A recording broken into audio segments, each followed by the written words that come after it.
Determinant का एक question देखते हैं। क्वेश्चन है हमारे पास कि A is a square matrix of order 2, यानी ए एक स्क्वायर मैट्रिक्स है जिसका ऑर्डर क्या है 2, 2 या 2 क्रॉस 2 दोनों एक ही बात है।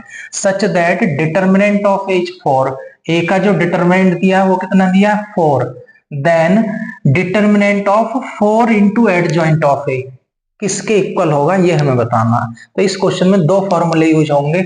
एक फॉर्मूला यूज होगा हमारे पास k इंटू ए का डिटर्मिनेंट, और k इंटू ए का डिटर्मिनेंट किसके इक्वल होता है k की पावर n, यानी जितना a का ऑर्डर होगा इंटू डिटर्मिनेंट ऑफ ए, पहला फॉर्मूला।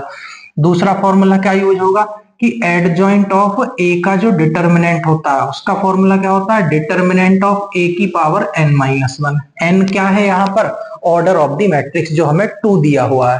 ठीक है, अब देखो हमें क्या फाइंड करना, हमें फाइंड करना 4 into adjoint of A, adjoint of A इसका डिटर्मिनेंट फाइंड करना, यानी पहला वाला फॉर्मूला लगाएंगे।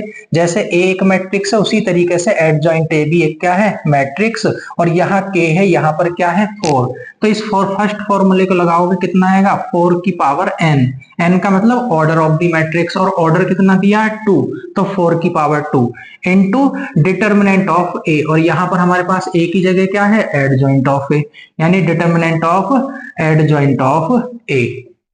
4 4 जा कितना हो गया 16, और एडजॉइंट का डिटर्मिनेंट का फॉर्मूला क्या होता है इस तरीके से, यानी डिटर्मिनेंट ऑफ ए की पावर n माइनस 1, n मतलब ऑर्डर, और ऑर्डर कितना दिया हमको 2, 2 माइनस 1, तो 16, और a का डिटर्मिनेंट कितना दिया 4, 4 की पावर 2 माइनस 1 मतलब 1, यानी 16 इंटू 4 यानी 64।